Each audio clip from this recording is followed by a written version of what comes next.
Apabila suatu kaum sudah mulai mengingkari janji, maka mereka akan dikuasai oleh musuh-musuh mereka. Akibatnya tersusunlah barisan-barisan sakit hati yang makin lama makin menjadi bola salju, menggelinding membesar, dan kemudian terjadilah hal-hal yang tidak kita inginkan lagi. Apabila suatu kaum sudah mengingkari janji, maka mereka akan dikuasai oleh musuh-musuh mereka. Ini penyebab bencana yang pertama. Kita tidak konsekuen. Tadinya kita dengan lantang teriak-teriak berantas korupsi, ganyang korupsi. Pada waktu kita belum mendapat kesempatan. Setelah kita naik punya kesempatan, rupanya korupsi enak juga dirasa.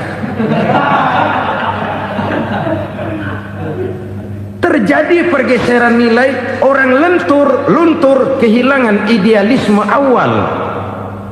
Lalu untuk menghibur diri, menutup kesalahan, kita gunakanlah pepatah bahwa tidak ada gading yang tak retak, bahwa kita harus mikul dhuwur mendem jero.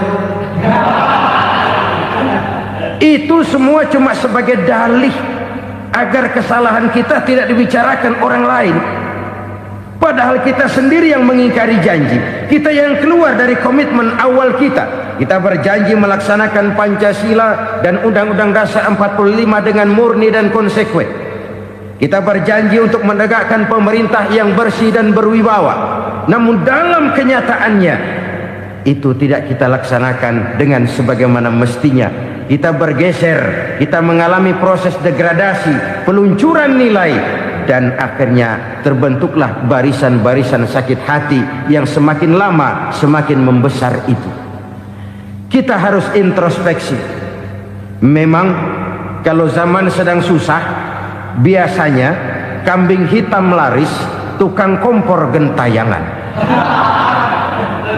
Itu dari dulu selalu mencari kambing hitam. Karena itu kita tidak bicara orang, kita tidak bicara siapa yang salah. Kita bicara sistem, dan sistem itu bisa mengena siapa saja.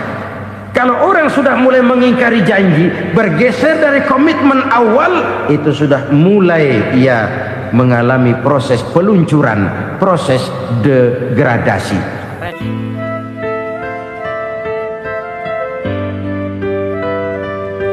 Bapak, ibu-ibu, saudara-saudara kaum muslimin rahimakumullah. Kita menyaksikan peristiwa-peristiwa yang memilukan dan memalukan. PHK terjadi di mana-mana. Pengangguran meningkat, harga-harga membumbung tinggi, daya beli rakyat semakin lemah. Sementara di bidang politik, kejadian-kejadian memberikan indikasi bahwa persatuan dan kesatuan kita sebagai bangsa dewasa ini tengah berada dalam ujian yang berat. Pada jumpa kita kali ini, tanpa bermaksud untuk mencari kambing hitam dari bencana yang kita hadapi, saya ingin menyampaikan sebuah hadis yang diriwayatkan oleh Imam At-Tabarani dari Ibnu Abbas bahwa Rasulullah sallallahu alaihi wasallam bersabda, "Khamsun bi khamsin." Ada 5 perkara yang dapat menimbulkan 5 macam bencana. Mari kita renungi hadis ini satu demi satu sebagai bahan introspeksi buat kita semua dalam menghadapi bencana yang tengah berlaku sekarang ini. Yang pertama, ma naqasa qaumul ahda illa sullita alaihim aduwwuhum.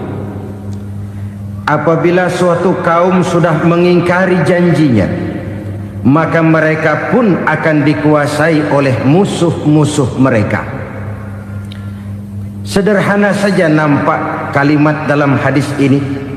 Apabila orang sudah mengingkari janji, mereka akan dikuasai oleh musuh-musuh mereka sendiri.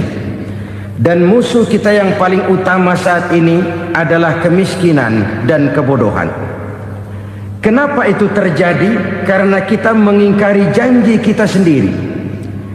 Di saat awal-awal berdirinya Orde Baru, kita pernah berjanji untuk melaksanakan Pancasila dan Undang-Undang Dasar 45 secara murni dan konsekuen. Kita berjanji bahwa kita akan menegakkan pemerintah yang bersih dan berwibawa. Itu semua pada permulaannya. Waktu demi waktu berjalan, kita lupa dengan janji yang kita ucapkan itu. Ketuhanan yang Maha Esa kita ucapkan, tapi kesetanan yang luar biasa yang kita lakukan. Kemanusiaan yang adil dan beradab yang kita dengungkan, tetapi kemanusiaan zalim dan biadab yang kita praktekkan. Sederhana saja saudara, hampir setiap pejabat pada posisi-posisi kunci, di awal-awal ia memangku jabatan itu, biasanya ia mengucapkan sumpah dengan lafaz demi Allah, bahwa dalam melaksanakan jabatan ini saya tidak akan menerima hadiah atau pemberian dalam bentuk apapun. Itu pada permulaannya. Lama-lama rupanya hadiah itu asik juga, mulai diterima. Lama-lama dirasa kurang, mulai menagih, dan akhirnya terjadilah praktek yang disebut suap menyuap, semir menyemir, dan lain sebagainya. Kalau ini sudah menjadi kenyataan, bagaimana kita mau menegakkan pemerintah yang bersih dan berwibawa? Undang-Undang Dasar 45 menyatakan bahwa bumi, air, dan seluruh kekayaan negara dikelola oleh negara bagi sebesar-besar kemakmuran rakyat. Yang terjadi adalah bahwa kita merasa mewakili rakyat untuk menikmati harta dan kekayaan negara, sehingga rakyat banyak tidak bisa ikut menikmatinya. Menumpuklah harta itu sehingga terjadilah pepatah, gunung ditimbun, sumur digali. Yang kaya semakin kaya, yang miskin semakin terpuruk. Kita ingkar dengan janji yang kita ucapkan di awal-awal kita bergerak. Kita ingkar dengan janji pada saat kita mengatakannya dengan menyebut nama Allah, dengan mempertaruhkan nama Tuhan, sehingga pada akhirnya jabatan pun mengalami tender. Sudah menjadi rahasia umum, orang mau jadi lurah mesti mengeluarkan uang, mau jadi camat mesti mengeluarkan uang, mau jadi wali kota, bupati, bahkan gubernur, itu ada pasarannya. Secara logika, kalau orang memperoleh satu jabatan karena banyak mengeluarkan uang, tentu pada saat ia mengeluarkan uang, ia sudah punya pemikiran, modal pasti pulang, modal pasti kembali. Kalau orang memperoleh suatu jabatan karena banyak mengeluarkan uang, maka langkah pertama yang dia lakukan setelah memangku jabatan itu ialah bagaimana uang bisa kembali, bagaimana modal bisa pulang. Kalau modal sudah pulang, pikiran berikutnya bagaimana supaya dapat untung. Lalu kapan mau bekerja untuk kepentingan rakyat? Itu nomor 18. Kemudian kalau ada proyek-proyek besar, pertanyaannya ialah bukan apakah proyek ini bermanfaat bagi rakyat, apakah proyek ini layak untuk diteruskan, tetapi yang jadi pertanyaan paling utama ialah bagian saya berapa duit dari proyek ini. Kita bisa lihat proyek, mega proyek lahan 1 juta hektar di Kalimantan Tengah, triliunan rupiah, dan proyek itu gagal. SD Impres bulan ini diresmikan, bulan depan retak. Jembatan-jembatan bulan ini gunting pita, bulan depan runtuh. Kita ingkar dengan janji. Kita berkata kita bekerja untuk kepentingan rakyat, tapi kita tidak pernah mengenal rakyat itu. Apabila suatu kaum sudah mulai mengingkari janji, maka mereka akan dikuasai oleh musuh-musuh mereka. Akibatnya tersusunlah barisan-barisan sakit hati, yang makin lama makin menjadi bola salju, menggelinding membesar, dan kemudian terjadilah hal-hal yang tidak kita inginkan lagi. Apabila suatu kaum sudah mengingkari janji, maka mereka akan dikuasai oleh musuh-musuh mereka. Ini penyebab bencana yang pertama. Kita tidak konsekuen. Tadinya kita dengan lantang teriak-teriak berantas korupsi, ganyang korupsi. Pada waktu kita belum mendapat kesempatan. Setelah kita naik punya kesempatan, rupanya korupsi enak juga dirasa. Terjadi pergeseran nilai, orang luntur, kehilangan idealisme awal. Lalu untuk menghibur-hibur diri, menutup kesalahan, kita gunakanlah pepatah bahwa tidak ada gading yang tak retak, bahwa kita harus mikul dur mendem jero. Itu semua cuma sebagai dalih agar kesalahan kita tidak dibicarakan orang lain. Padahal kita sendiri yang mengingkari janji. Kita yang keluar dari komitmen awal kita. Kita berjanji melaksanakan Pancasila dan Undang-Undang Dasar 45 dengan murni dan konsekuen. Kita berjanji untuk menegakkan pemerintah yang bersih dan berwibawa. Namun dalam kenyataannya itu tidak kita laksanakan dengan sebagaimana mestinya. Kita bergeser, kita mengalami proses degradasi, peluncuran nilai, dan akhirnya terbentuklah barisan-barisan sakit hati yang semakin lama semakin membesar itu. Kita harus introspeksi. Memang kalau zaman sedang susah, biasanya kambing hitam laris, tukang kompor gentayangan. Itu dari dulu selalu mencari kambing hitam. Karena itu kita tidak bicara orang, kita tidak bicara siapa yang salah, kita bicara sistem. Dan sistem itu bisa mengena siapa saja.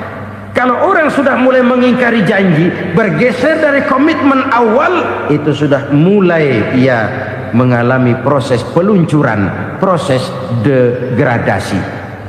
Ini penyebab yang pertama. Kita tidak lagi konsekuen bahwa bumi, air, sumber daya alam adalah milik negara, dikuasai oleh negara, digunakan bagi sebesar-besar kemakmuran rakyat. Ternyata rakyat yang makmur itu tidak merupakan gambaran yang menyeluruh dari rakyat kita. Undang-undang dasar kita menganut ekonomi kekeluargaan, tapi yang kita praktekkan adalah ekonomi keluarga. Kalau bukan keluarga nggak dapat proyek. Kalau bukan keluarga nggak dapat macam-macam. Kekeluargaan kita rubah menjadi keluarga. Timbullah penyakit nepotisme. Kita bergeser, kita ingkari janji, dan kita anggap kita atasnamakan rakyat. Rakyat cuma sekedar jadi address, rakyat cuma sekedar jadi alamat, tetapi kehidupan mereka tidak banyak berubah dan tidak banyak terangkat. Kaum muslimin rahimakumullah, ini penyakit yang pertama, penyebab bencana yang pertama. Yang kedua kata Nabi, wa ma hakamu bighairi ma anzalallah. Apabila hukum yang diterapkan sudah tidak lagi bersumber dari hukum Allah, illa fasha fihimul faqru, maka akan bertebaranlah kemiskinan di mana-mana. Ini artinya apa? Apabila hukum tinggal sebuah stempel, apabila hukum sudah diatur menurut kepentingan, apabila hukum sudah tidak lagi ditegakkan secara adil, maka kemiskinan merambah di mana-mana. Hukum diatur menurut selera orang yang sedang berkuasa, maka yang benar bisa jadi salah, yang salah bisa jadi benar. Hukum dalam kenyataan hidup berlaku seperti pisau. Pisau itu kan saudara lihat, yang namanya pisau dimanapun itu tajamnya ke bawah, ke atas tumpul. Kalau hukum itu, kalau untuk rakyat, hukum itu tajam bukan main, cepat sekali dilaksanakan. Tapi giliran menengah ke atas, yang gedean dikit berbuat salah, hukum tompul. Hukum pura-pura tidak dengar. Akibatnya terluka rasa keadilan rakyat. Satu kasus rakyat diam, dua kasus rakyat diam, tiga kasus rakyat diam, kasus terakumulasi di hati rakyat. Luka rasa keadilan, dan itu menjadi sumber bencana. Penjarahan, kita tidak setuju itu. Tapi kita harus melihat kausalnya. Itu kan tidak berdiri sendiri. Itu kan karena terlukanya rasa keadilan rakyat. Melihat kesempatan ini tidak merata. Kalau rakyat ini yang ngajukan kredit ke bank, walaupun jumlahnya cuma jutaan, ratusan ribu, susahnya 17 setan.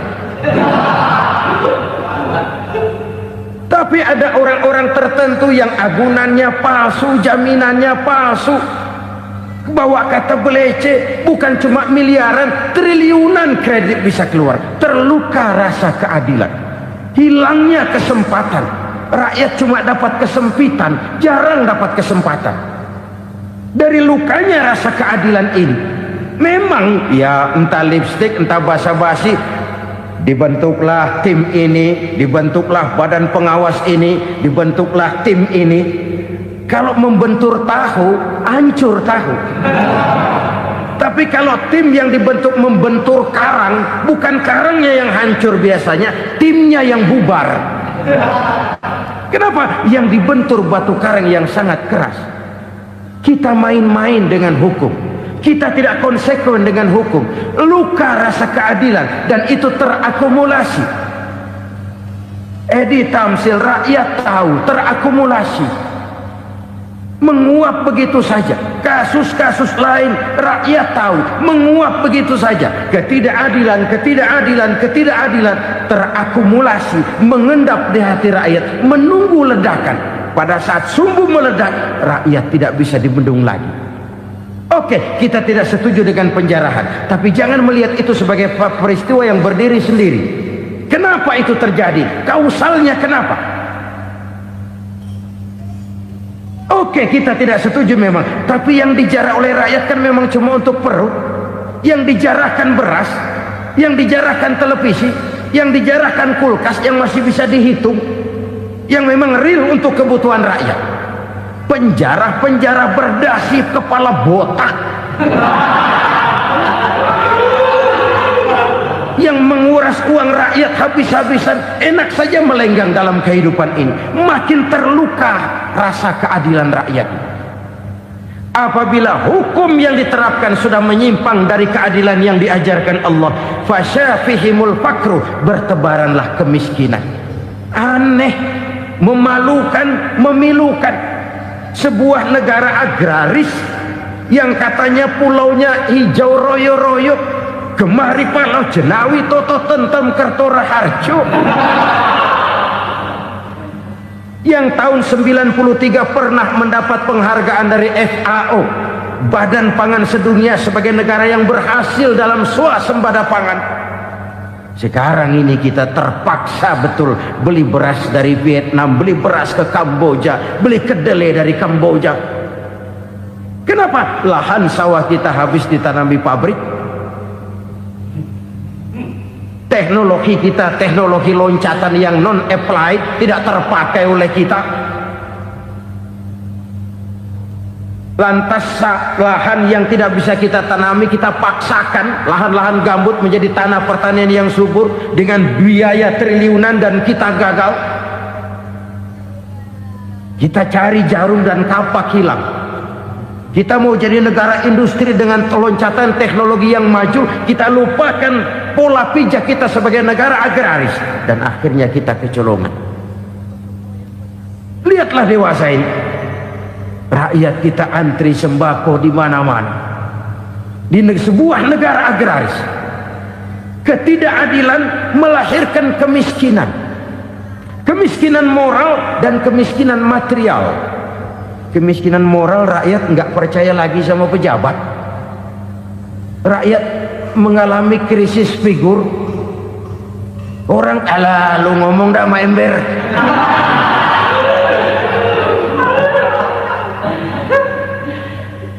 Penataran yang menghabiskan biaya miliaran itu melahirkan pejabat-pejabat korup.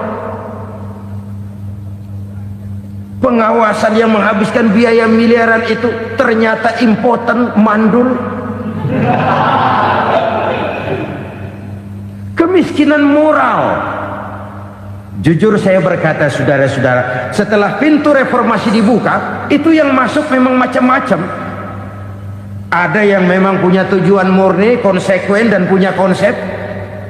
Ada yang nunggu di tikungan, begitu mobil lewat nyamber pintu, berangkat ikut reformasi. Ada yang memanfaatkan momentum mumpung untuk nyampein unek-unek, ngerti nggak, pokoknya ngomong. Sehingga keadaan semakin rancu, kebingungan semakin menjadi-jadi, masalah yang paling urgen tidak terselesaikan. Sekarang ini orang berpikir mendingan jadi pala ular daripada jadi buntut macan. Buntut macan memang hebat macan, tapi kalau buntutnya cuma ugel-ugel di belakang buat apa? Mendingan jadi pala ular, kecil juga nyaplok. Artinya ya biar kecil juga kalau punya partai kan gagah. Lalu rame-rame bikin partai kayak bikin arisan.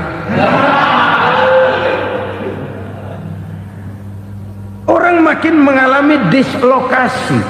Semua mau jadi pahlawan, semua mau nomor satu, semua ngomong. Iya kalau bidangnya, kalau bukan makin rancu. Marilah lewat kesempatan ini saya mengajak kita untuk tahu diri. Biarkan politisi ngomong politik, biarkan ekonom menata ekonomi, biarkan praktisi bicara soal hukum, biarkan rakyat munajat, istighfar, mohon pertolongan Allah. Tahu diri kita. Kalau memang ayam, kukuruyuk aja dah. Kalau memang kucing, ayo ngeong. Kalau kambing, silahkan ngembe. Udah tahu ayam, ngeong bunyinya. Suaranya palas, orang nggak ngerti, bingung, makin menjadi-jadi. Ibarat kesebelasan sepak bola bangsa kita sekarang ini, rame-rame mau bikin gol, kiper ikut nyerang sekarang. Memilukan dan bahkan memalukan. Wa ma hakamu bighairi ma anzalallah illa fasyafihimul fakru. Kalau hukum yang diterapkan sudah menyimpang dari keadilan yang diajarkan Allah, bertebaranlah kemiskinan di mana-mana. Coba sekarang ini yang punya duit bingung, apalagi yang kagak punya duit. Yang pengusaha gede ngeluh, apalagi yang pengusaha pas-pasan. Yang kagak punya beras, yang punya beras saja masih bingung, apalagi yang nggak punya beras. Ini sudah demikian merata. Dulu kita kagum mendengar konglomerat kelas buadah, kelas-kelas yang seakan-akan cuma ada dalam khayalan mereka, punya kekayaan miliaran dolar, triliunan. Sudahlah, seolah-olah nggak terjangkau sama kita. Weh, ternyata yang gede-gede itu juga gede utangnya. Dan rontok satu demi satu. Ternyata rakyat selama ini cuma dialamatkan, cuma dijadikan adres. Rakyat yang tidak banyak ngerti persoalan ini harus menanggung hidup ini begini berat, harus menanggung beban hidup ini begini tinggi. Daya beli semakin lemah, semakin terpuruk dan terpuruk, sedang keadaan belum juga banyak berubah. Yang hutang sama luar negeri itu kan bukan rakyat kecil, Ciano. Yang banyak nyimpen dolar juga kan Ciano. Rakyat kecil bocah kampung mah jangankan nyimpen dolar, ngelihat juga tumben. Kemana kita mesti bercermin? Sekali lagi saya mengatakan, maaf, kita tidak bermaksud mencari kambing hitam. Karena itu kita tidak bicara orang, kita bicara sistem, kita bicara keadaan. Beginilah yang dikatakan Nabi, penyebab timbulnya bencana, hukum yang ditegakkan tidak lagi berorientasi kepada keadilan, tapi berorientasi kepada kepentingan. Akhirnya bentuk hukum seperti pisau, tajam ke bawah, tumpul ke atas. Hukum cuma buat rakyat kecil, tetapi kelompok menengah ke atas kadang-kadang kebal dari perlakuan hukum.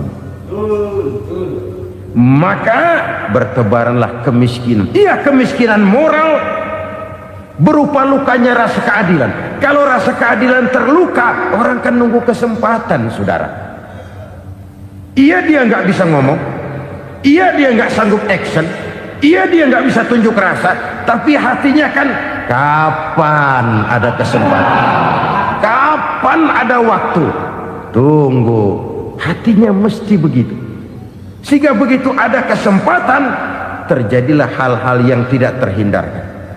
Dan itu ekses, bukan reformasi. Jangan seperti sebuah dialog saya dengan seorang abang beca. Saya bertanya, bang, ya, abang tahu nggak reformasi? Tahu. Ustadz, apa? Pembakaran. Terus penjarahan, lalu perkosaan. Itu reformasi. Itu yang saya lihat. Nah, itu yang dia lihat. Saya tentu tidak menyalahkan abang beca kita, karena memang itu yang dia lihat dan sejauh itu wawasannya. Tapi ini indikasi bahwa banyak rakyat kita yang belum bisa menggunakan kebebasan secara bertanggung jawab. Padahal kebebasan tanpa tanggung jawab tirani. Sebuah contoh gampang-gampangan.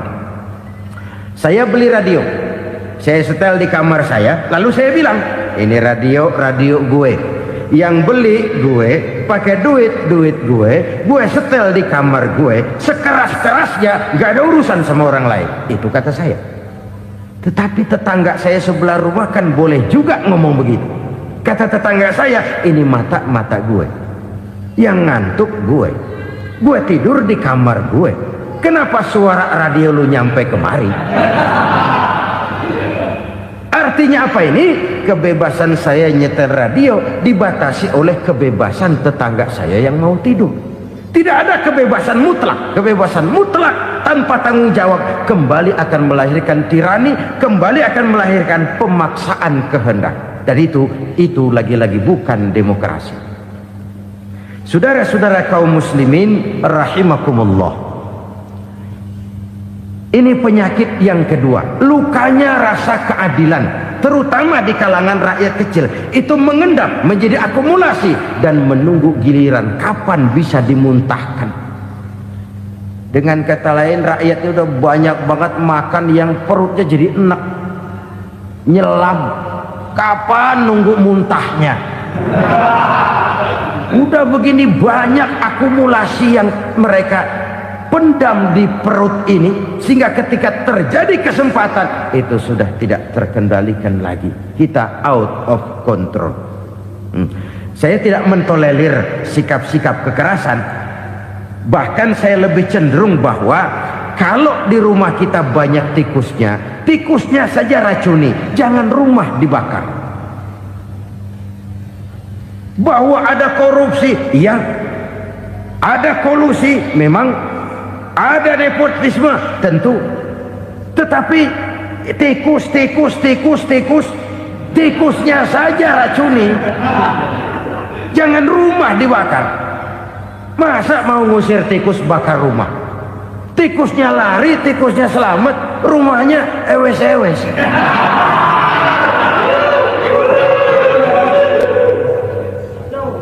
Tikus selamat, rumah nggak punya. Masalah nggak terselesaikan dengan sebagaimana yang kita harapkan. Kita sepakat ini negara hukum, dan di hadapan hukum semua manusia itu sama. Itu prinsip yang diajarkan Allah. Al-musawat bainan nas fi takalifil ahkam. Semua manusia sama dalam berhadapan dengan hukum Allah Subhanahu wa ta'ala. Kalau hukum sudah pandang bulu, itu jelas yang enak yang banyak bulunya. Siapa yang banyak bulunya? Monyet. Kalau hukum pandang bulu, monyet keenakan. Saudara-saudara kaum muslimin rahimakumullah, introspeksi. Mari kita bercermin bagaimana perjalanan hukum selama ini. Kalau introspeksi ini kita temukan, lalu ada upaya untuk memperbaiki diri. Jangan menggunakan tak ada gading yang tak retak, mikul dhuwur mendem jero untuk menutup-nutupi kesalahan orang. Padahal kesalahan itu sedemikian besar. Padahal rakyat kita tiap hari antri sembako. Ada yang sehari sekali makan, ada yang makan sudah bercampur tiwul, ada yang nasi sudah dicampur pisang, balik jadi orok lagi. Macam-macam upaya rakyat untuk menangsal perut ini. Lalu rakyat ditenang-tenangkan, lebih baik puasa Senin Kemis sambil menghadapi krisis ekonomi. Kenapa rakyat yang disuruh puasa? Kenapa bukan pejabatnya yang puasa lebih dulu untuk kemakmuran rakyat? Kalau rakyat yang memang perutnya udah gepeng disuruh puasa, makin krempeng perutnya. Artinya pejabat harus punya sense of politics. Ya, tidak, puasa itu kan tidak cuma Senin Kemis saja. Puasa itu puasa perasaan, puasa menghargai perasaan yang sedang kondisi yang sedang dihadapi oleh rakyat. Bagaimana rakyat yang tengah antri sembako melihat pejabatnya lewat dengan mobil yang harganya sampai 1 miliar. Oh, inilah pemimpin saya. Luka lagi rasa keadilannya. Kita tidak tenggang rasa. Puasa dalam artian itu pun akan menolong menegakkan semangat kebersamaan, membentuk semangat kebersamaan. Saudara-saudara kaum muslimin rahimakumullah, penyebab bencana yang ketiga dikatakan oleh baginda Nabi, wala zaharat fihimul fahishatu illa fasha fihimul maut. Apabila kekejian telah merajalela, maka maut bertebaran di mana-mana. Kita renungi butir kalimat dalam hadis ini. Apabila kekejian telah merajalela, maut bertebaran di mana-mana. Begitu murah arti sebuah kehidupan. Penjarahan untuk hal-hal yang kecil tapi sampai mengorbankan nyawa. Apabila kekejian sudah terjadi di mana-mana, maut pun bertebaran. Maut dalam arti berpisah ruh dengan jasad, tapi juga maut dalam arti orang bisa mati karirnya, orang bisa mati usahanya, orang bisa mati kesempatannya karena perbuatan-perbuatan keji yang selama ini tidak terbendung. Lahirlah teori mafia. Siapa yang kuat dia yang berkuasa, siapa yang lemah dia menjadi mangsa. Proyek-proyek besar yang menang tender itu ya dari itu ke itu saja. Yang pengusaha-pengusaha tidak punya koleksi, koneksi, tidak bisa bayar komisi, dapat proyek tetelan. Ada dagingnya dikit, tambahnya juga tetelan. Dagingnya sudah habis disantap oleh meja. Sekian puluh meja dilalui, sekian puluh amplop dikeluarkan. Sehingga yang akhirnya ya tinggal tetelan itu tadi. Maka kualitas pekerjaan pun sudah bukan lagi jadi masalah. Demikianlah mafia-mafia ini bermunculan di mana-mana. Di pengadilan terkenallah mafia pengadilan. Hukum bisa dibeli, hukum bisa dipesan menurut kebutuhan sponsor. Mafia peradilan, mafia politik, mafia ekonomi, bahkan mafia agama yang menggunakan agama sebagai kedok, menggunakan agama sebagai dalih, menggunakan agama sebagai topeng untuk melancarkan maksud-maksud politiknya pun tidak tertutup kemungkinan. Apabila kekejian telah merajalela, maut bertebaran di mana-mana. Korupsi, kolusi, nepotisme itu bagian dari kekejian. Kita selama ini kalau mendengar maksiat, itu yang terbayang cuma judi, mabuk, zina. Ya itu maksiat. Tapi korupsi, kolusi, nepotisme itu juga maksiat dalam bentuk lain. Kalau ini sudah bertebaran, maka maut terjadi di mana-mana. Jangan bayangkan cuma mati orangnya, itu sih kewajiban. Yang menyakitkan itu orangnya masih hidup tapi dibikin mati, karirnya mati. Kenapa? Karena yang diperlukan bukan cuma orang pinter tapi orang taat. Biar pinter, kalau nggak taat minggir. Biar bodoh kalau taat bisa nyenangin atasan, bisa nyemir, nyemur. Kumaha juragan wae ayo nama. Itu yang kadang-kadang dapat penghargaan. Tidak ada prestasi kerja kecuali bikin senang orang di atas. Kita lihat di desa-desa jalan rusak. Kalau ada berita pejabat anak mau turun, jalan rata sekali. Sampai tanah dari mana aja dikeruk buat ngeratain tuh jalan. Pejabat pulang legok lagi jalanan. Katanya kita kerja buat rakyat, nyatanya kita cuma melayani atasan. Kenapa? Terjadi lingkaran setan. Seperti kata lagu Dul Sumbang itu. Mahasiswa takut sama dosen, dosen takut sama dekan, dekan takut sama rektor, rektor takut sama menteri, menteri takut sama presiden, presiden takut sama mahasiswa. Lah muter balik lagi, lingkaran setan, lingkaran setan. Saudara-saudara kaum muslimin rahimakumullah, kekejian yang merajalela, praktek-praktek mafia yang tertuang dalam kehidupan sehari-hari menyebabkan orang mati karirnya, jasad masih hidup, karir mati, itu menyakitkan. Mati bisnisnya. Rakyat kecil pernah senang ketika cengkeh booming, harganya bagus, rakyat banyak yang pergi haji. Lalu mau ditata, lahir tata niaga cengkeh, malah amburadul. Harga cengkeh jatuh, petani cengkeh kecil menjerit. Siapa yang untung? Segelintir orang. Masihkah kita pakai atas nama rakyat untuk kepentingan nasional, padahal yang nyanyi cuma segelintir orang?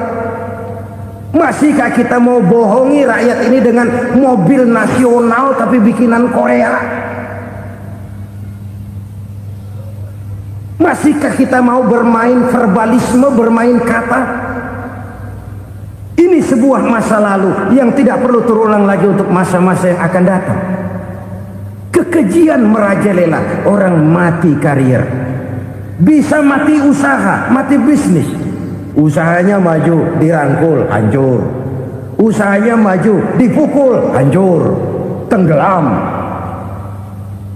Bahkan yang memilukan dan memalukan badan-badan usaha milik negara itu dikebiri sedemikian rupa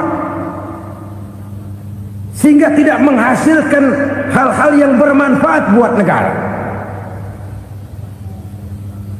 Saudara-saudara kaum muslimin rahimakumullah, kalau nafsu yang sudah mengatur itu semua, maka kekejian pun merajalela. Orang sudah pakai teori mafia, yang kuat dia yang menang, yang kuat dia yang berkuasa, yang lemah silakan minggir di sudut-sudut kehidupan. Kalau kekejian seperti ini merajalela, maut bertebaran di mana-mana. Banyak orang mati karirnya, banyak orang mati usahanya, banyak orang mati imajinasinya. Sekarang ini dalam dunia seni yang banyak karyawan seni, bukan seniman. Seniman itu kan dilahirkan, lain seniman, lain karyawan seni. Sekarang yang banyak karyawan seni, bukan seniman. Mati karir, mati imajinasi, mati improvisasi. Sehingga kehidupan persis sinetron. Sinetron itu yang kita lihat rumah mewah, yang kita lihat rumah bagus. Gak pernah kita lihat di sinetron kita ini rakyat antri sembako. Kita dijejali hal-hal yang indah, yang wah, yang membuat kita tenggelam dalam gaya hidup instan, tenggelam dalam gaya hidup wah. Kita lupa dengan realitas keseharian di tengah-tengah masyarakat kita. Lahirlah kelompok-kelompok selebritis, dibesarkan oleh berbagai media. Selebritis pilek aja masuk koran, pilek.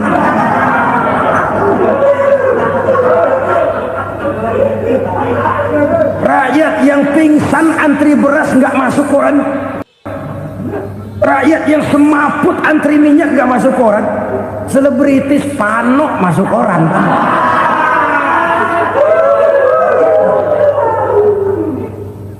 Kita besarkan hal-hal kecil, kita kecilkan hal-hal besar. Kenapa? Kita mengejar oplah, kita profit oriented, tidak lagi berorientasi kepada realitas hidup yang kita hadapi ini. Kalau kekejian sudah merajalela, kata Nabi, maka maut bertebaran di mana-mana. Maut dalam artian maut, coba lihat sekarang begitu murah nyawa. Karena 1000 perak orang mau nusuk bunuh. Karena beras seliter orang khilaf, begitu murah kehidupan. Tapi kekejian dalam bentuk korupsi, kolusi, nepotisme, kekejian dalam bentuk itu mematikan karier, mematikan bisnis, mematikan imajinasi, mematikan kreativitas. Itu juga maut dalam bentuk lain akibat kekejaman lain. Ini penyebab yang ketiga. Yang keempat, penyebab bencana menurut baginda Rasul, wala tuffiful mikyala illa muni'un nabat. Apabila timbangan sudah dicurangi, maka tercegahlah tumbuh-tumbuhan. Apabila timbangan sudah mulai curang, maka terjadilah musim paceklik. Apabila bisnis sudah bergaya mafia tadi itu, kecurangan-kecurangan terjadi, tender di balik pintu, yang dimenangkan cuma kelompok-kelompok yang bisa memberikan presentasi yang besar, muni'un nabat, terjadilah paceklik. Paceklik, panen gagal, wereng ya wereng, kemarau panjang it's okay, air sulit iya, tetapi kan semua itu ada yang ngatur. Kemarau ada yang ngatur, belalang itu ada yang ngatur, air itu juga ada yang ngatur. Yang ngatur itu yang serba maha. Kalau ia murka melihat kecurangan timbangan, Allah itu kalau murka kan gampang saja, tinggal komandoin balang, lang hancurin tuh sawah.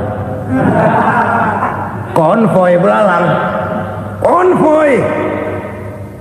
Allah tinggal ngutik angin El Nino, mampir lo ke Indonesia. Hujan nggak turun-turun, kemarau panjang. Jadi kalau musim kemarau kan namanya anginnya El Nino. Kalau musim hujan anginnya namanya La Nina. Cakep namanya, kejem orangnya. Saudara lihat Cina sekarang sedang kena La Nina, banjir besar, ribuan orang meninggal. Dia mah ribuan mati kagak berasa, rakyatnya miliaran. Bangladesh lagi ngalami La Nina, India lagi ngalami La Nina. Angin, hujan, kemarau, belalang itu kan ada yang ngendaliin. Kuncinya bukan di belalangnya, kuncinya bukan di peredaran matahari berputar, kuncinya di atas yang mengatur semua itu. Kalau timbangan sudah mulai curang, pengusaha sudah nggak mau jujur, apa nggak bikin perut jadi mual. Begitu rakyat antri sembako pingsan nggak dapat beras, sementara beras ditumpuk-tumpuk sampai membusuk. Kemana hati nuraninya? Kemana akal pikirannya? Kemana mereka yang berbuat atas nama rakyat tapi melihat rakyat susah tidak tergerak hatinya? Apabila timbangan sudah mulai dicurangi, bisnis sudah mulai melenceng, maka terjadilah paceklik. Sebuah negara yang berhasil dalam swasembada pangan, lalu sekarang menjadi negara yang rakyatnya antri untuk memperoleh kebutuhan pangan. Saudara-saudara kaum muslimin rahimakumullah, ini intinya adalah kecurangan. Kalau kecurangan sudah terjadi di mana-mana, dan ini milik siapa saja, bukan soal tempat, bukan soal jabatan, soal manusianya, SDM-nya. Kecurangan tidak cuma terjadi di kantor, di masjid bisa terjadi kecurangan. Korupsi tidak hanya bisa terjadi di kantor, di madrasah bisa ada korupsi. faktor manusianya. Ini soal SDM. Kecurangan yang besar, tentu besar lagi kerugiannya. Kecurangan yang kecil, kecurangan sehari-hari. Pedagang-pedagang kecil ngurangi timbangan, barang yang buruk dikatakan baik, yang baik dikatakan buruk. Itu merugikan perorangan. Kecurangan yang besar merugikan bangsa dalam bentuk total, dalam bentuk seutuhnya. Nah, kecurangan-kecurangan seperti ini rakyat kan lihat, rakyat kan tahu, dan itu kembali terakumulasi di sini, pegel. Dan jangan lupa, rakyat yang nggak ngomong itu, rakyat yang nggak bersuara itu, batinnya menjerit, jeritannya menggoncang aras, dan itu didengar Allah. Yadullah fauqal jamaah, kata Nabi. Tangan Tuhan di atas orang banyak. Jeritan hati rakyat menggoncang aras. Rakyat yang terlalu banyak dizolim, rakyat yang terlalu banyak dirugikan, ya rakyat yang terlalu banyak di atas namakan, menjerit batinnya, menggoncang aras, dan Allah bisa menggerakkan apa saja untuk membuat satu situasi. Allah bisa menggerakkan apa saja untuk membuat satu situasi. Saudara-saudara kaum muslimin rahimakumullah, ini faktor yang ketiga, timbulnya kecurangan. Faktor yang keempat maksud saya. Yang kelima, penyebab timbulnya bencana menurut baginda Nabi, wala muni'uz zakat wala muni'uz zakat illa hubbisa anhumul qatru. Apabila zakat enggan dibayar, maka tercegahlah qatrun. Qatrun ini kalau bahasa kita sembako. Maka tercegahlah kebutuhan-kebutuhan yang kita perlukan. Ini, kita tidak meragukan bahwa yang kita tuju adalah masyarakat yang adil dalam kemakmuran dan makmur dalam keadilan. Nah, antara kemakmuran dan keadilan ini memang sering tidak bisa berjalan seiring. Pada saat kemakmuran kita kejar, ekonomi kita pacu, ada nilai-nilai keadilan yang tertinggal. Pada saat nilai keadilan kita tegakkan benar-benar, ada unsur-unsur kemakmuran yang terabaikan. Oke, kita bisa mengatakan kasus. Oke, kita bisa mengatakan itu sebagian kecil. Tapi kalau sebagian kecil, lama-lama kan jadi sebagian besar. Oke, kita mengejar kemakmuran. Pertanyaannya, kemakmuran untuk siapa? Oke, kita berikan kelompok tertentu kue yang besar dengan harapan nanti dia bagiin kuenya kepada yang kecil-kecil. Tapi kenyataan, mereka yang dapat kue besar akhirnya malah lupa diri dan lupa daratan. Mau makin besar, malah memeras yang kecil-kecil ini. Sekarang kan yang kecil modali yang besar. Ramai-ramai buka bank, ternyata kamuflase. Uang banknya untuk kredit perusahaannya sendiri. Nasabahnya rakyat kecil. Artinya apa? Rakyat kecil disuruh modalin orang yang udah gede. Ini kan sambar geledek urusan.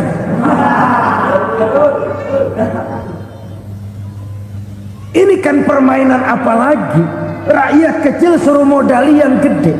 Nasabahnya rakyat kecil, kumpulkan uangnya di bank, kucurkan kredit kepada perusahaannya sendiri. Bukankah itu rakyat kecil suruh modali yang gede?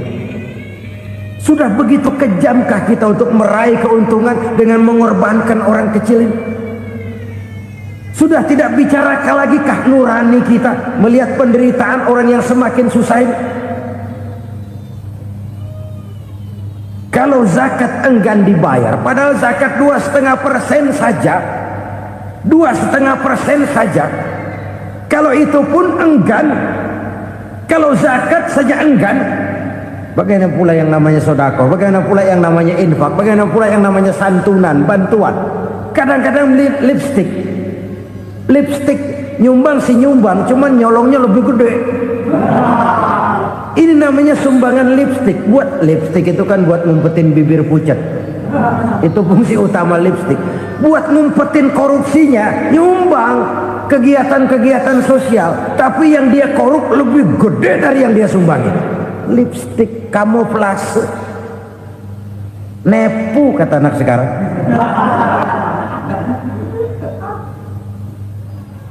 Saudara-saudara kaum muslimin rahimakumullah, demikian berat kewajiban zakat ini sampai di zaman Sayyidina Abu Bakar pernah keluar komando perangi orang yang enggan membayar zakat. Perangi, karena fungsi zakat adalah menjembatani antara si kaya dengan si miskin.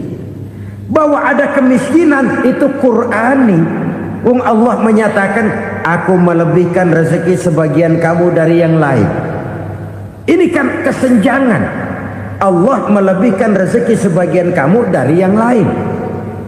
Ada itu, tetapi itu berjalan secara nature.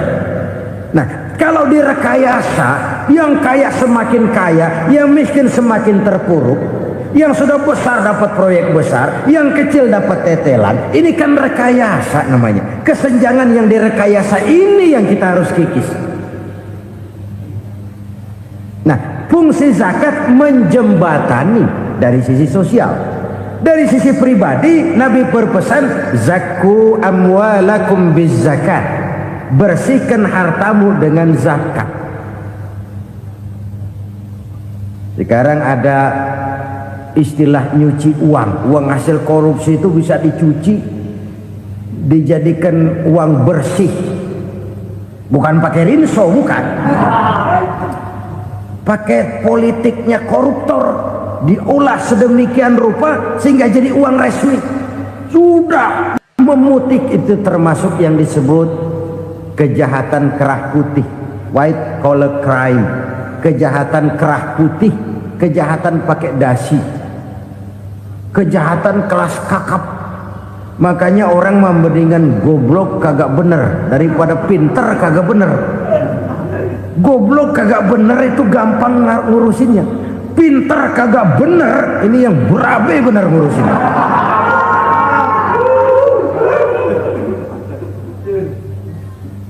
Kita bukan cuma perlu orang pinter kok di zaman sekarang. Kita perlu orang-orang bener yang punya komitmen, yang sesuai kata dan perbuatan, yang bisa merasakan apa yang dirasakan oleh rakyat, yang punya sense of politik yang tinggi, yang peka, yang penuh keterbukaan, yang punya wawasan dan pandangan jauh ke depan. Dari sisi pribadi, zakat itu membersihkan harta kita. Ya, dia tercampur dengan yang subuhat, dia bahkan mungkin tercampur dengan sedikit-sedikit yang haram. Itu zakku amwalakum biz zakat. Bersihkan hartamu dengan zakat itu. Pada sisi sosial ia menjembatani, pada sisi pribadi ia membersihkan harta kita. Karena itu kalau kita minta berdoa minta rezeki, syarat rezeki itu halalan thayyiban wasi'an. Nggak pernah kurang dari 3 itu. Halal, bagus, banyak. Halal, bagus, tapi sedikit, susah ngaturnya. Halal, banyak, tapi kurang bagus, buat apaan? Bagus, banyak, tapi haram, enggak ada artinya. Sebab kata Imamul Ghazali, kalau kau terlalu suka memakan makanan yang haram, dikunyah masuk ke dalam perut besar, digiling oleh perut besar, menghasilkan energi, menggerakkan sel-sel pembuluh saraf, kau juga akan cenderung berpikir yang haram. Kalau sudah cenderung berpikir yang haram, perbuatan pun akan mengarah kepada perbuatan-perbuatan yang haram. Dulu waktu kelompok Jimbaran 200 konglomerat Indonesia kumpul, dihimbau supaya sekian persen kasih pengusaha-pengusaha lemah. Itu kan cuma sekedar belas kasihan, tidak banyak menolong keadaan. Dan bukan itu yang diperlukan pengusaha-pengusaha kecil. Yang diperlukan adalah berikan kami kesempatan seperti mereka dapat kesempatan. Berikan kami peluang seperti mereka juga dikasih peluang.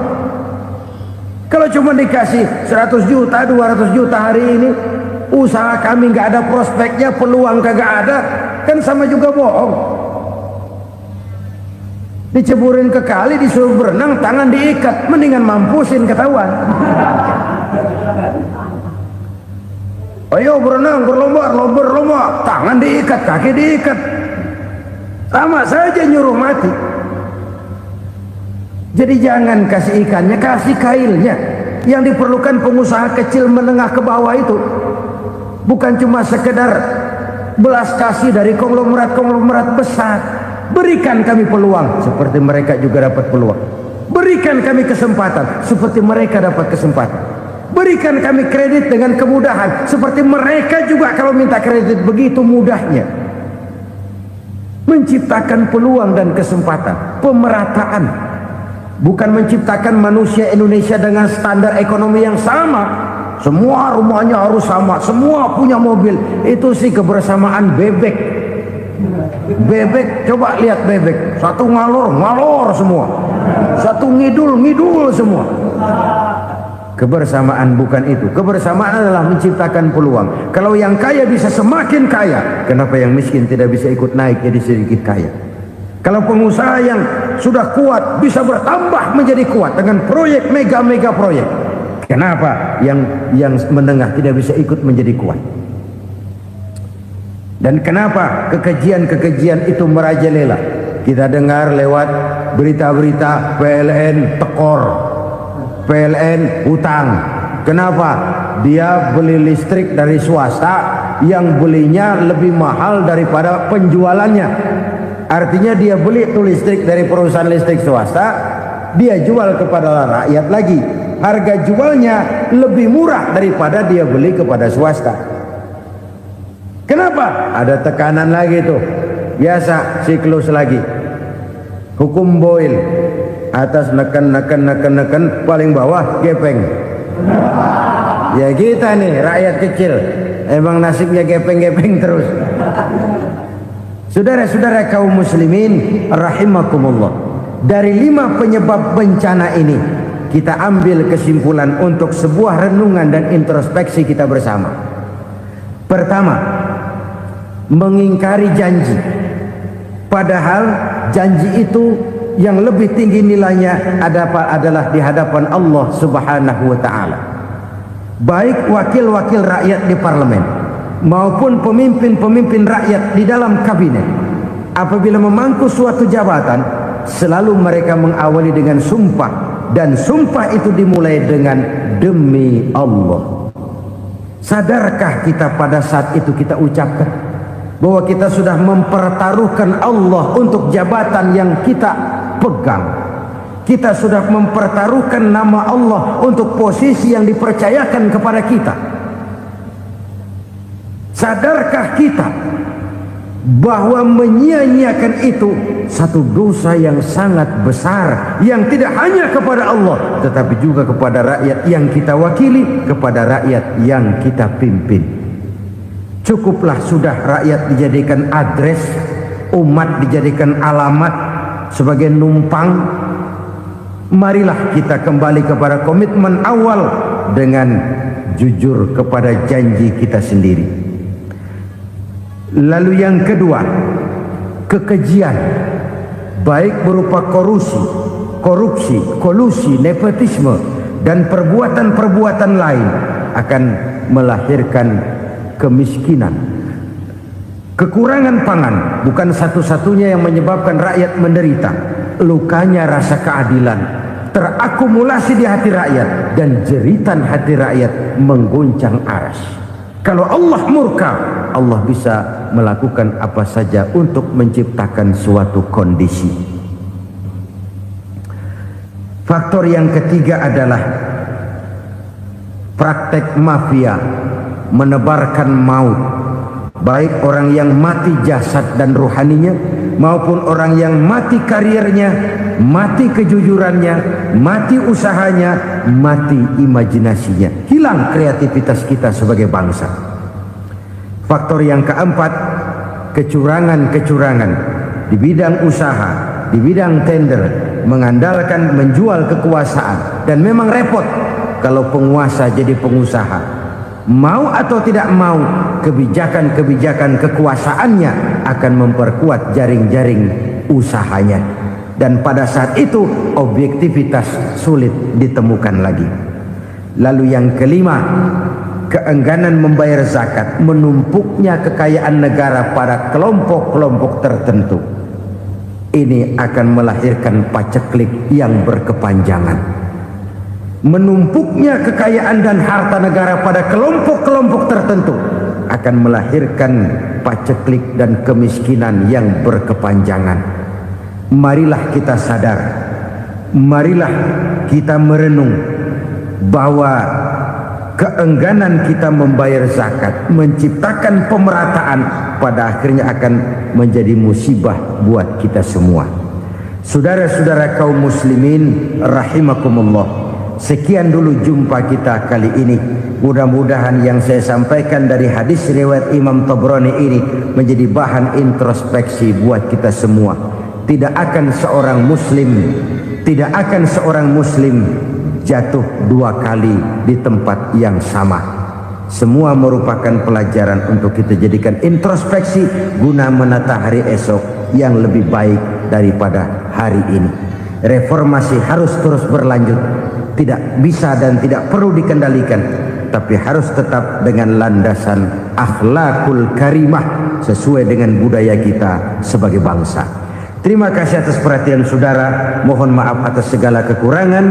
Jumpa lagi lain kesempatan insyaallah. Usikum wa nafsi bitaqwallah. Wassalamualaikum warahmatullahi wabarakatuh. Assalamualaikum warahmatullahi wabarakatuh.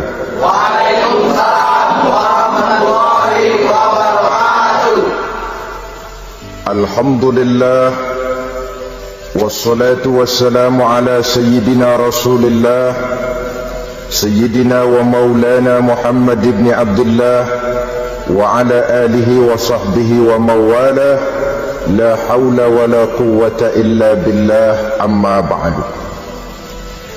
Bapak-bapak, ibu-ibu, saudara-saudara kaum muslimin rahimakumullah. Maka pada pertemuan kali ini kita akan membicarakan tentang siapa yang menjadi musuh-musuh setan di dalam kehidupan. Dengan satu catatan, berbahagialah mereka yang menjadi musuh-musuh setan, tetapi celakalah mereka yang menjadi teman-teman setan.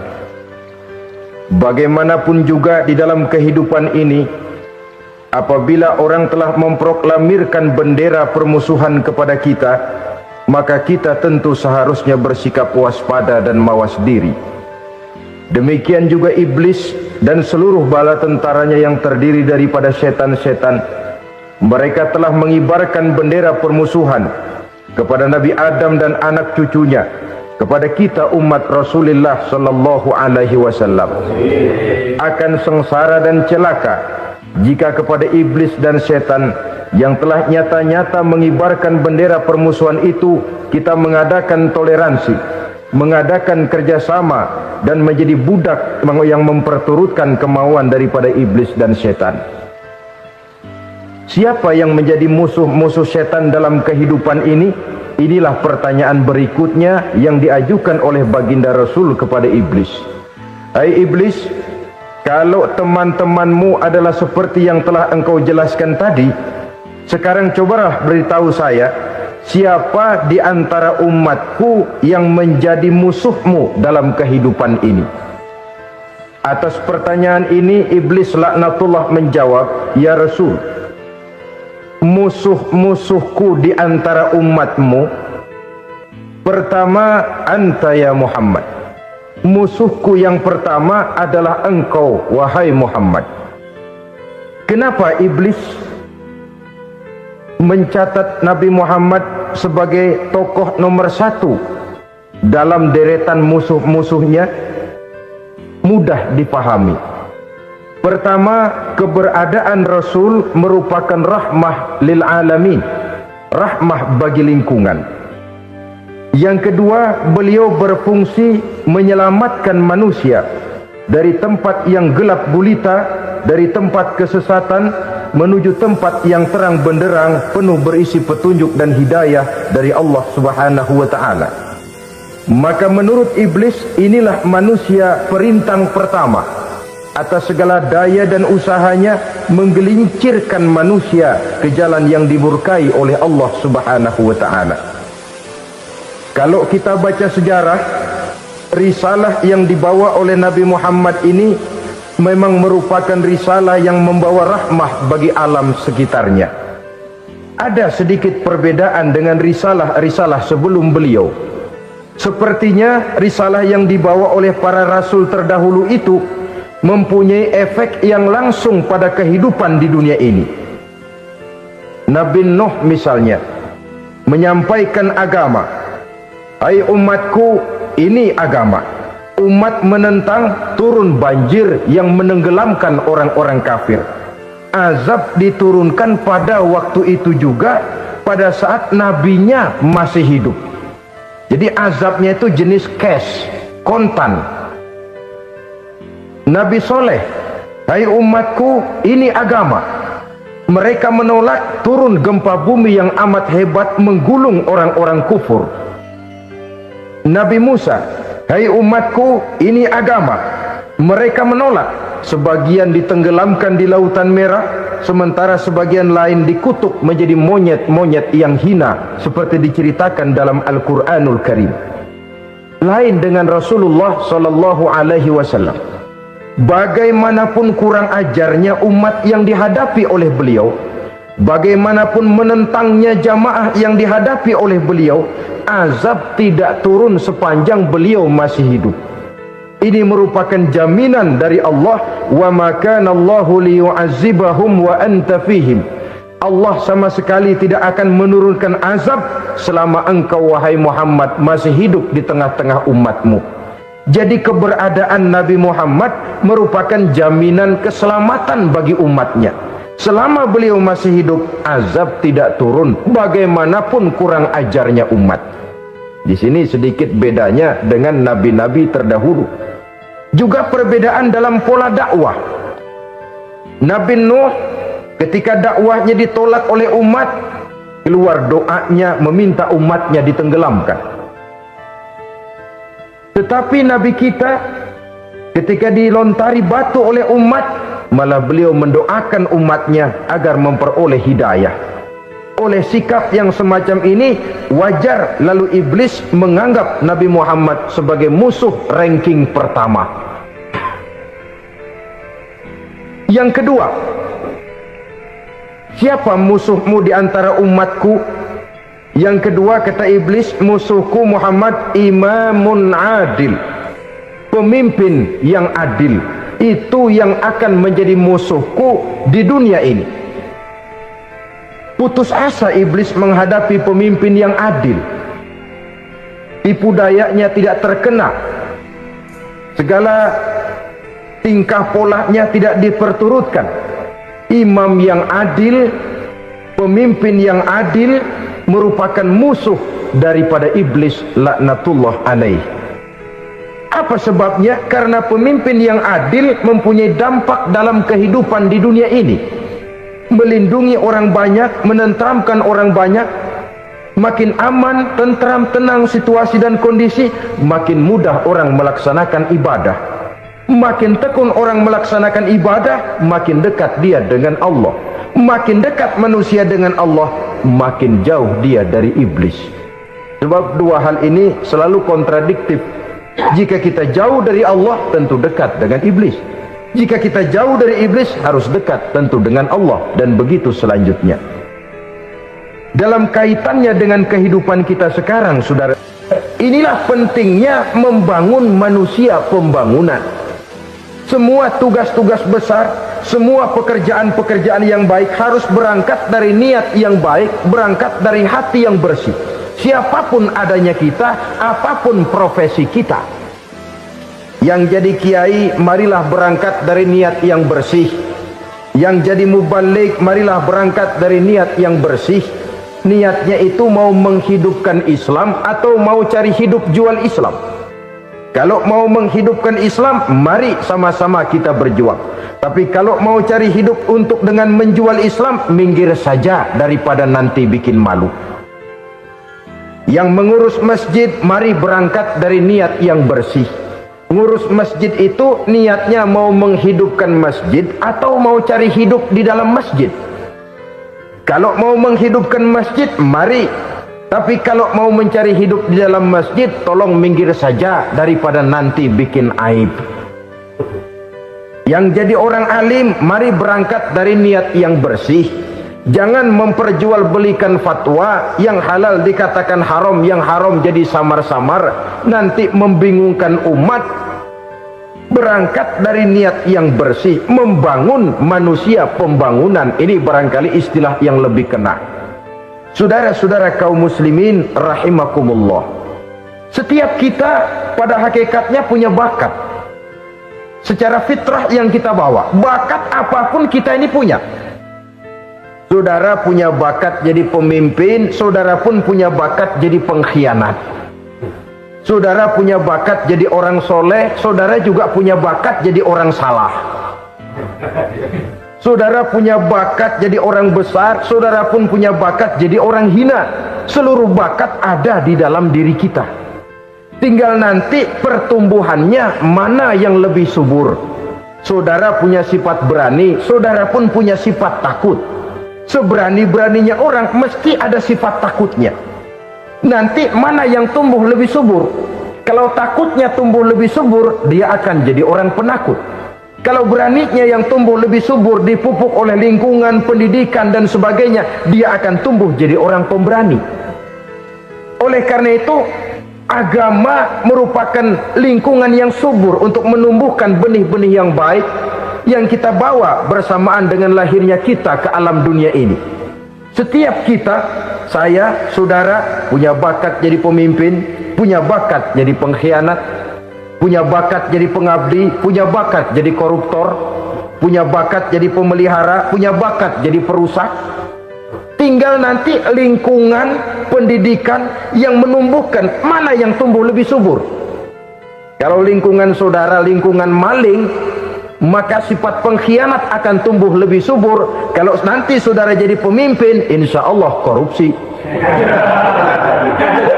Lingkungan yang menumbuhkan sifat mengabdi, sifat berbuat tanpa pamrih, dikalahkan oleh sifat pengkhianat dan korupsi itu yang dibentuk oleh lingkungan, pendidikan, pengalaman dan sebagainya.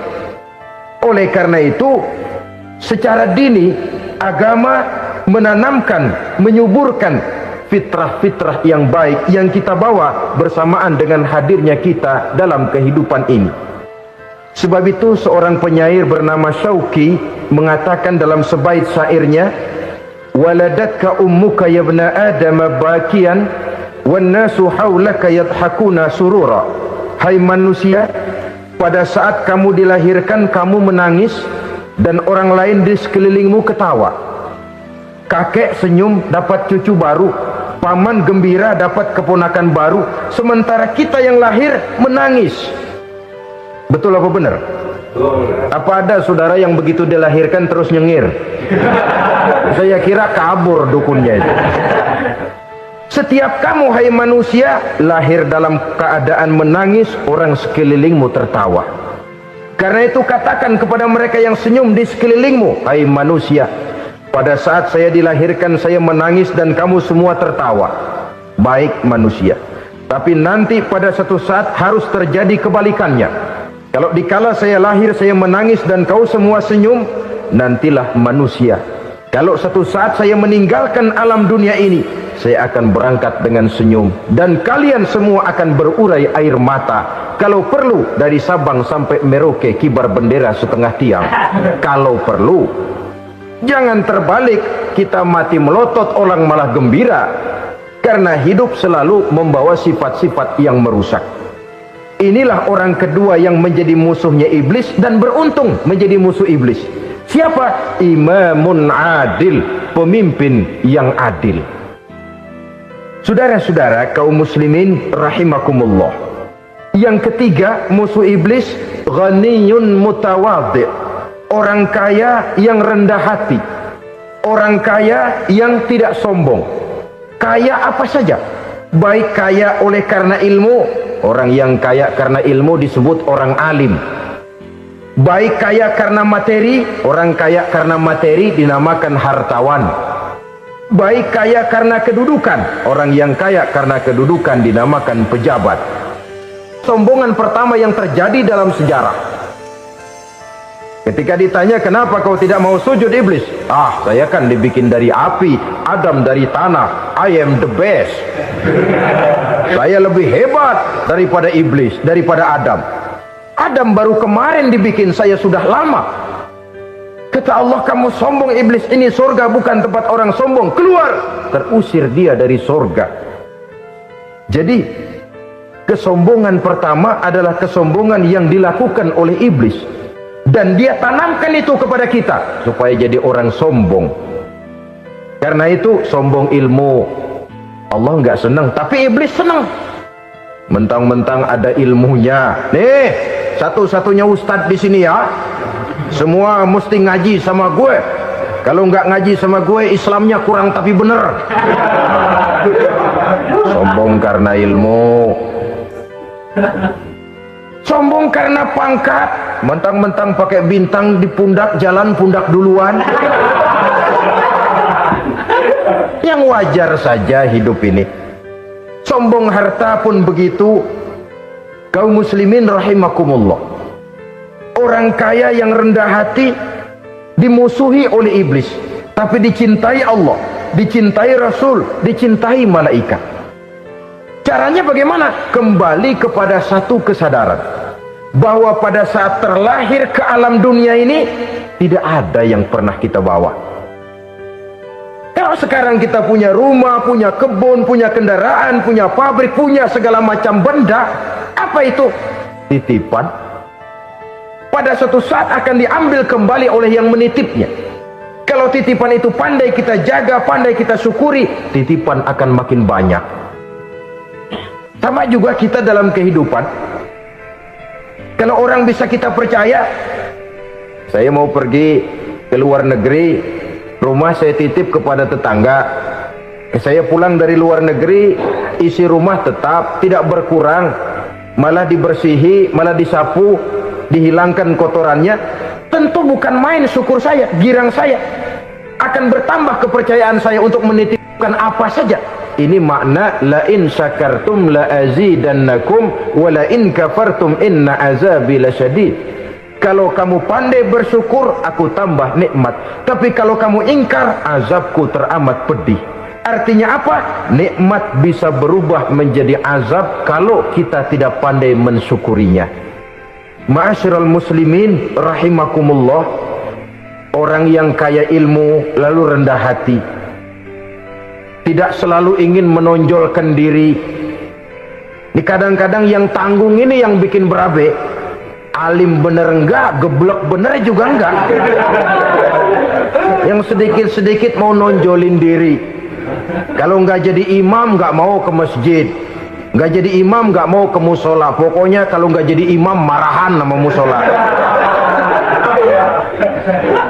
Macam mana? Saudara-saudara kaum muslimin, rendah hati, tidak selalu ingin menonjolkan. Sebab orang yang selalu ingin menonjolkan dirinya biasanya orang yang kekurangan kepercayaan kepada kemampuan dirinya sendiri. Dia selalu ingin dinomorsatukan, dia selalu ingin ditempatkan pada ranking teratas. Dia tidak percaya diri. Orang yang percaya diri dapat bersikap wajar dalam kehidupan.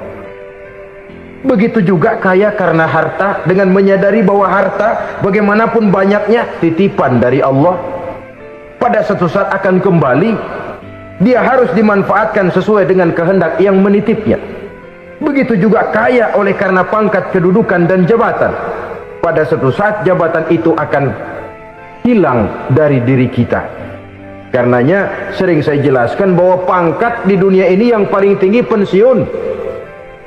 Titel yang paling akhir almarhum. Saudara setuju atau tidak, titel itu akan saudara dapat. Bagaimanapun kita cinta kepada pangkat, kedudukan, entok pada akhirnya suatu saat akan sampai kepada posisi yang namanya pensiun. sadarlah kita kepada pemikiran ke arah sana, maka untuk mencapai kekayaan, baik kekayaan harta, kekayaan kedudukan, tidak lalu menghalalkan segala cara untuk mencapai tujuan, tapi dibatasi oleh norma dan kaedah yang harus dia taati, baik kaedah agama maupun kaedah bernegara. Inilah orang ketiga yang menjadi musuhnya iblis, orang kaya yang rendah hati, orang kaya yang tidak sombong. Yang keempat, saudara-saudara, tajirun shadiq, pedagang, pengusaha yang jujur. Iblis gedek betul, benci bukan main sama pengusaha, sama pedagang yang jujur, yang tidak ngurangi timbangan, tidak nipu pembeli, tidak barang yang jelek dibilang bagus, atau yang bagus di atas yang jelek di bawah, atau dicampur yang baik dengan yang jelek supaya kelihatan semuanya jadi baik. Semua orang ingin untung, tidak ada kecuali siapapun orangnya, dan itu wajar. Setiap manusia ingin mendapat keuntungan, kalau perlu dengan modal minimal mencapai keuntungan maksimal, seperti yang diajarkan oleh teori ekonomi. Itu kan yang namanya produktif kan. Satu usaha dinamakan produktif, bagaimana kita mengeluarkan modal minimal bisa mencapai keuntungan maksimal. Silakan. Bahwa manusia ingin untung itu insting, naluri, fitrah, tidak ada orang yang mau rugi. Tapi cara mencapai keuntungan itu yang membedakan antara seorang muslim dengan yang bukan muslim. Sudah pernah saya sampaikan, apabila kaum pengusaha, para pedagang sudah dijangkiti penyakit yang tidak jujur, yang akan timbul adalah kekacauan ekonomi. Kekacauan ekonomi bisa menimbulkan revolusi sosial, dan revolusi sosial merupakan kiamat satu generasi. Semua kericuhan hampir bermuara dari perut, dan itu ekonomi. Orang nodong perut, orang korupsi perut. Ya walaupun korupsi kalau sudah kelas kakap tidak lagi sekedar urusan perut. Ya perut apa yang diurusin kalau korupsinya miliaran itu? Perut jin barangkali. Saudara-saudara kaum muslimin rahimakumullah. Oleh karena itu, pedagang yang jujur, pengusaha yang jujur, ini merupakan musuh iblis. Iblis tidak senang kalau ada pengusaha yang jujur. Iblis tidak senang kalau ada pedagang yang jujur. Tapi iblis akan tepuk tangan kalau pedagang sudah selingkuh, kalau pengusaha sudah nipu. Ada orang bilang, sekarang mah kalau jujur-jujur bener nggak makan apa-apa dong kita. Sebab katanya jangan lagi nyari yang halal, sekarang ini yang haram aja seret. Rupanya sering masang undian nggak pernah kena. Lalu bilang jangan yang halal, yang haram aja nggak kena-kena katanya. Sebenarnya bukan itu masalahnya, saudara-saudara. Bukan itu masalahnya. Masalahnya ialah bahwa kejujuran membawa keberkahan. Ini kalau kita berpikir dengan kacamata agama. Keberkahan merupakan sumber ketenangan. Dan ketenangan ini tidak bisa dibeli dengan materi yang bagaimanapun banyaknya. Walaupun kita punya percetakan duit, ketenangan itu nggak bisa dibeli. Jangankan cuma punya duit banyak, percetakan duit saudara punya, mau membeli ketenangan yang berasal dari keberkahan sulit. Jadi kejujuran membawa keberkahan, keberkahan membawa ketenangan. Jangan macam dulu tukang sol sepatu, ditanya oleh temannya, "Bang, ngesol satu hari dapat berapa?" 200 rupiah. Sembayang nggak? Enggak. Islam kalau Islam kata temannya, sembayang dah, kali aja besok dapat rezeki lebih banyak. Yang benar, iya, sebab kalau orang sholat itu Allah dekat, nanti rezekinya ditambah. Bener. Subuh sembayang dia, habis sembayang sarapan berangkat ke tempat dia ngesol, mangkal.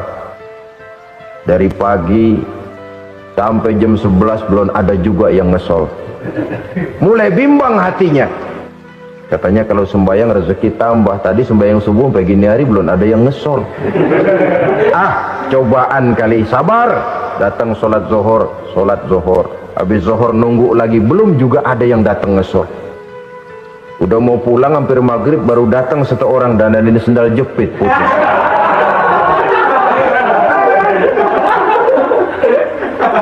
Sudah bayar 25 rupiah, pulang dia si tukang sol ini, ketemu sama temennya yang nyuruh sholat tadi. Ditanya, bagaimana penghasilan ini hari? Apa dijawab? Gua kapok deh sembahyang.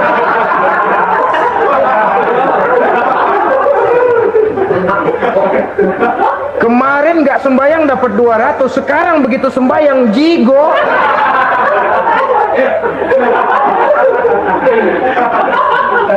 Dia tidak sadar bahwa dengan dari kacamata agama 25 rupiah yang membawa berkah jauh lebih baik ketimbang 200 uang panas. Dari kacamata agama 25 rupiah yang membawa berkah lebih baik daripada 200 rupiah tapi panas. Sebab panas menjauhkan kita dari ketenangan. Itulah sebabnya maka pedagang yang jujur, pengusaha yang jujur menjadi musuh setan dan beruntung. Sekarang jadi pengusaha jujur-jujur nggak dapat proyek, Pak, kalau nggak bisa semar semir semur. Padahal agama sudah menjelaskan ar-rashi wal murtashi finnar. Orang yang nyogok dan orang yang disogok dua-duanya neraka. Kenapa? Join termasuk ta'awanu 'alal ismi wal 'udwan. Bertolong-tolongan dalam berbuat dosa dan kesalahan. Kalau hadiah, lain hadiah. Kalau sodako, lain sodako. Tapi yang namanya semir, suap, ar-rashi wal murtashi finnar. Saudara-saudara kaum muslimin rahimakumullah. Jadi pedagang yang jujur, pengusaha yang jujur merupakan salah satu roda perekonomian. Kegoncangan ekonomi akan menimbulkan dampak sosial yang sangat luas dan kompleks, yang pada giliran puncaknya, dampak paling negatifnya, dia sanggup menggerakkan terjadinya revolusi sosial. Bukankah sebagian besar gerak hidup manusia dimotivasi oleh keinginan untuk mempertahankan kelangsungan hidup? Dan kelangsungan hidup artinya mulut. Mulut itu artinya perut, dan itu artinya makan. Setelah itu mungkin baru pangan, baru sandang, baru dia berpikir pakaian dan sebagainya. Jadi karena dia merupakan penggerak roda ekonomi, pedagang yang jujur, pengusaha yang jujur mutlak diperlukan dalam kehidupan ini. Sebab sekali lagi kejujuran akan membawa keberkahan, keberkahan memberikan ketenangan dalam kehidupan. Oleh karenanya kita umat Islam biarin duit kita banyak asal berkah. Itu tentu idealnya. Ketimbang dikit tidak berkah, lebih baik ia banyak, ia berkah. Dan keberkahan itu datang lewat kejujuran. Kejujuran ini sudah dicontohkan oleh Rasul pada saat beliau berniaga ke negeri Syam. Sekian dan demikianlah pertemuan kita kali ini. Terima kasih banyak atas segala perhatian. Mohon maaf atas segala kekurangan. Usikum wa nafsi bitaqwallah. Wassalamualaikum warahmatullahi wabarakatuh.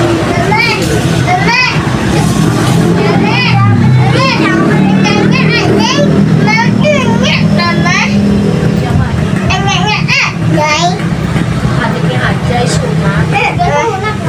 Iya, nanyain celana gampang waktu itu lah biarin. Cara membersihkan gigi dan kotoran dengan cara mencuci. Cuci sama kalian biar pintar, biar nilainya 100. Cobain bilang kayak kita dengan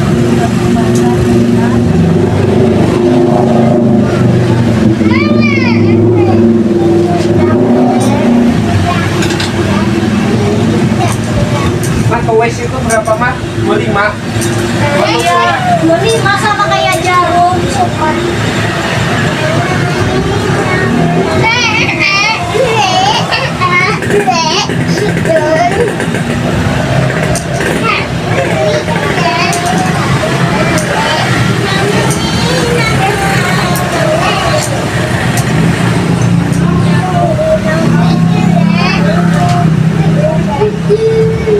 Dan pote itu berapa, Mak?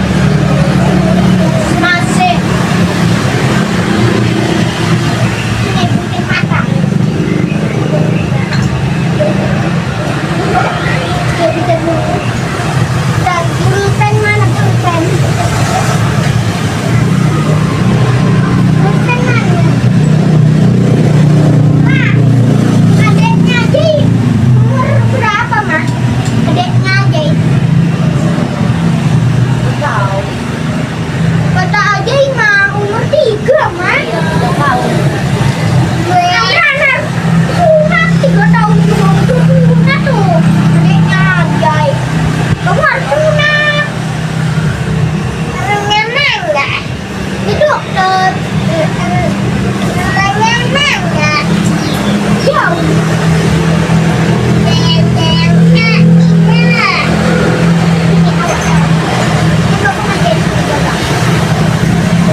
belum bayar ini.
Hilang pun penghapus.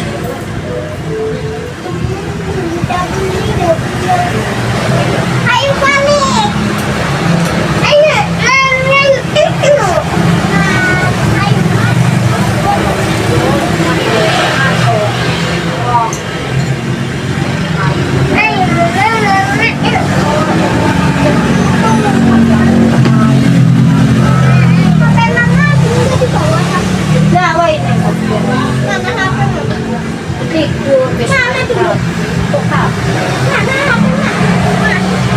ini dimasukin. Ribut mana aja. Oh, pegel mau. Udah. Capek. Capek.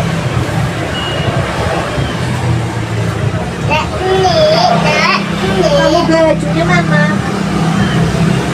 Pulang yuk.